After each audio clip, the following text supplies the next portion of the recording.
Go Yard. I got so much motherfucking design on right now.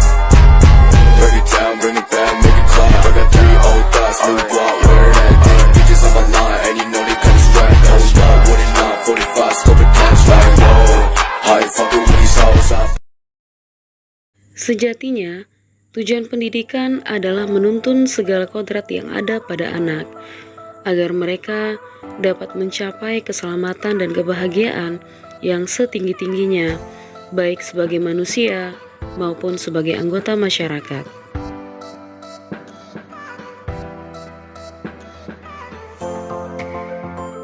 Dalam prosesnya, pendidik sebagai seorang pamong dapat memberikan tuntunan agar anak dapat menemukan kemerdekaannya dalam belajar.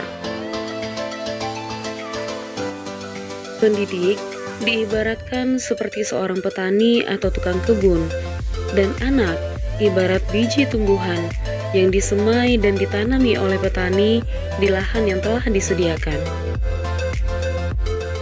Ketika biji tumbuhan ditempatkan di tanah yang subur, dengan sinar matahari dan pengairan yang cukup, maka meskipun biji tersebut awalnya kurang baik, maka dengan perhatian dan perawatan dari Pak Petani akan menyebabkan biji tumbuh dengan baik. Begitu sebaliknya, biji yang berkualitas baik, jika tidak dirawat dengan baik, maka biji itu akan tetap tumbuh namun tidak akan optimal. Murid bukanlah kertas kosong, melainkan kertas yang masih buram tinta yang tergores di dalamnya. Disinilah peran guru bagaimana menebalkan tinta buram tersebut menjadi tulisan yang jelas terbaca. Artinya, pada hakikatnya, setiap murid telah memiliki bekal pengetahuan dan kemampuannya sendiri, namun potensi yang ada tersebut perlu dilatih dan dikembangkan hingga mereka menguatkan kodratnya dengan baik. Tidak semua murid memiliki kemampuan dan kecepatan yang sama dalam memahami sesuatu.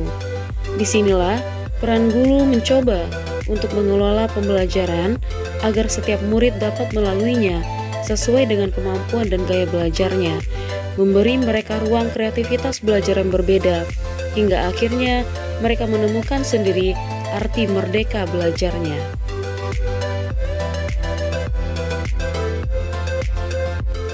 Dalam dunia pendidikan, kita mengenal semboyan ing ngarsa sung tulodo, ing madya mangun karsa, tutwuri handayani, yang artinya di depan memberi contoh atau menjadi panutan, di tengah membangun semangat atau ide, dan dari belakang memberikan dorongan.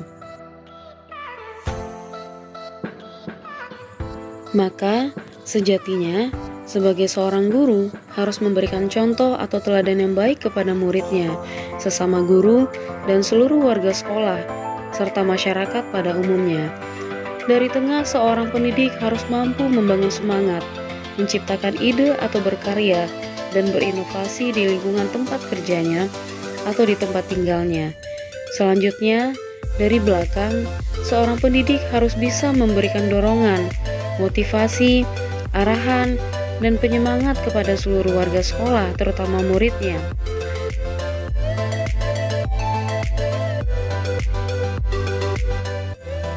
Dalam pembelajaran, guru harus bisa membuat rasa aman, nyaman, dan menyenangkan bagi muridnya, mengembangkan segala potensi yang dimiliki murid, menjadikan sekolah sebagai rumah kedua bagi mereka, dan gurunya adalah orang tua kedua bagi mereka selama berada di sekolah.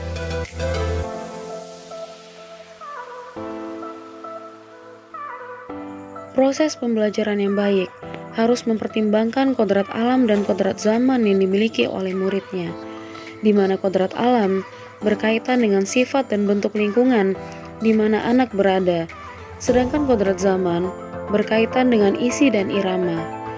Kedua kodrat ini berkaitan dengan nilai-nilai dan sifat-sifat kemanusiaan pada murid. Maka, pendidikan anak sejatinya melihat kodrat diri anak dengan selalu berhubungan dengan kodrat zaman. Bila melihat dari kodrat zaman saat ini, pendidikan global menekankan pada kemampuan anak untuk memiliki keterampilan abad ke-21 dengan melihat kodrat anak Indonesia sesungguhnya. Melihat perkembangan zaman, pengaruh dari luar tetap harus disaring dengan tetap mengutamakan kearifan lokal budaya Indonesia. Oleh sebab itu, isi dan irama yang dimaksudkan oleh Ki Hajar Dewantara adalah muatan atau konten pengetahuan yang diadopsi sejatinya tidak bertentangan dengan nilai-nilai kemanusiaan. Ki Hajar Dewantara juga menegaskan bahwa didiklah anak-anak dengan cara yang sesuai dengan tuntutan alam dan zamannya sendiri.